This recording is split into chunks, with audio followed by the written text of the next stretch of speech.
kuwani waa maxaabiis Soomaaliyeed oo ku xiran xabsi ku yaala magaalada Garowe ee Puntland. Maxaabiistan ayaa xiran muddo 12 sano ah iyadoo oo dowladda Seychelles ay ku wareejisay Puntland.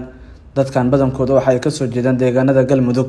Dhibaato badan ayay ku sheegeen in xabsiga ay ku haysato halka kuwa qaarkood ay la xirnaana la sii daayay.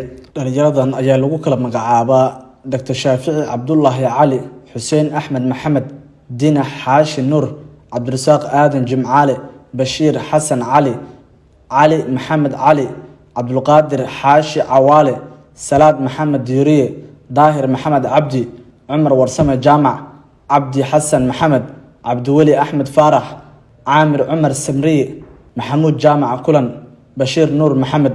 waxa ay sheegeen in hadda 12 sano xabsi ay qaateen sidaas darteedna ay dalbanayaan in xorriyadooda dib loo siiyo ama laga sii daayo xabsiga dhibaatada badan ay ku qabaan ee ku yaala Garowe ee Puntland ay maamusho oo loo wareejiyo dowladda federaalka ama deegaanada ay ka soo jeedaan ee Galmudug ay ka arrimiso. Maxaabiistan qaarkood ayaa telefoonka noogu waramay iyaga oo ku jira xabsiga Garowe ee Puntland.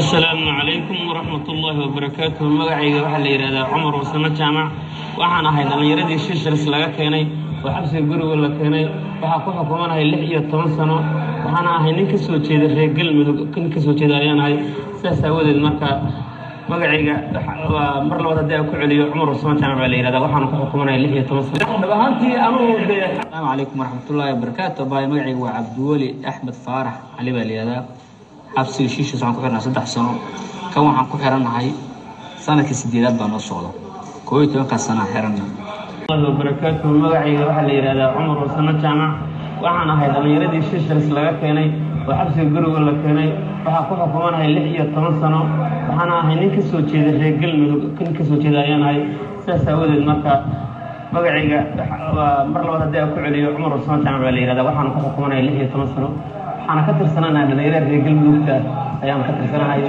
meeshaana waxaan ku xirnaa muddo 6 sano qabtay marka 8 sano ayaa la soo yiraahdaa soo dar 8 sano ayay noqotay muddo 12 sano ayay ku xiran yihiin xabsiga Puntland ay maamushay ee Garowe. Maxaabiistan ayaa sheegay in dhibaato xagga caafimaadka ay soo wajahday iyadoo oo xabsiga uu gaaray caabuqa COVID-19 waxana ay sheegeen in ay u baahan yihiin in laga bedelo xabsigan la geeyo deegaanada Galmudug iyo midka dowladda federaalka ay maamusho si xorriyadooda ay u helaan.